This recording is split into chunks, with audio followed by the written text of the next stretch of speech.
Amanda with StraightSmile Solutions, and today I'm going to answer one of my top 10 questions that I get from general dentists, clients of StraightSmile Solutions, even prospective patients of some of my clients, which is, should I get my third molars out? Should I get my wisdom teeth out? When's the right time to do this? Should I do this before braces? Do I really need to do this? And this is an amazing question, and honestly, in the dental community, it's extremely controversial. True honesty, and this is my position, how I feel, and every dentist might have a slightly different position depending on how they're trained and their clinical experience and what articles they've read. But the articles honestly say, all the research, 99.9% of the research honestly says, most of the time you don't need your wisdom teeth out. There's a few one-offs. But patients fully believe, generations of patients have this kind of urban legend that says that, oh, if you don't get your wisdom teeth out, then they'll move your teeth later.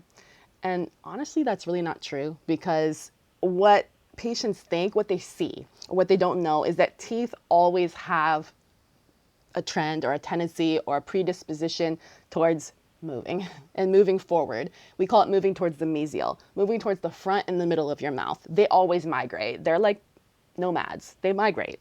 So unless you're wearing an awesome retainer, I don't care if you've had braces, you haven't had braces, they're going to move. And that's the way they're going to move. Unfortunately, this movement is timed with the same time, basically, that the wisdom teeth come in. That's just the unfortunate timing. So patients and many, many dentists have the misconception that their wisdom teeth are moving their teeth. No, that's not true. It's a few random one-off situations, but for the most part, that's not true. So do you need to get your third molars out before braces? Probably not. But again, I'm going to tell you my one-offs. So a lot of dentists, that doesn't mean they're doing something wrong by telling you to get them out. They're just taking a very conservative approach. That means they are afraid that something might happen, and it's such an easy, healthy procedure now that most insurances cover, that sometimes it's just safer and easier, and it makes the patients happy to go ahead and get those out. And trust me, I've seen a lot of faces blow up. Literally, I'm calling it blow up because the pain is so bad, and it can happen at very inopportune times, and it cannot always be predicted when this is going to happen. So when it does, it's bad. So can we always predict it? No, not always, which is why a lot of dentists just say, get them all out, right?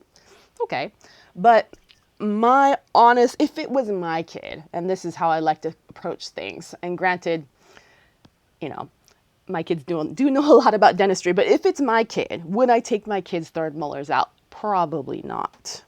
Probably not at all, okay? Unless, these are my one-offs. Number one, if they've come up fully and they have big cavities, they're non-restorable, they need major fillings or really any fillings at all, or if they have gum disease, take them out. I don't care. They need to go out, okay? If they can come in and they come in straight and healthy, but you can't keep them healthy, they need to go because they're hard to brush, okay? Number two, if they get stuck halfway up, and that's the example on the right here where you see pericornitis. If they get stuck halfway up and there's like a little bit of gum opening and the food gets trapped under there and they get a gum infection, that's bad, okay? Then they need to come out, or you need to have a gum surgery, but mostly it's better you just get them out, okay? So third molars are great. If they come all the way up and you have space for them, fantastic. Keep them if you can keep them clean. But if they get stuck halfway up, they need to come out because they're gonna blow up on you. Number three, if they get stuck pretty much all the way in, we call those impactions, under the gum, or fully pretty much under the gum, but they're horizontal or they're kind of tipped, they can cause a major cavity on the healthy tooth, the 12-year-old molar. Or potentially, if they're really horizontal, they could help make your teeth move, so and bunch up. So totally up to you. This is just my personal opinion as an orthodontist.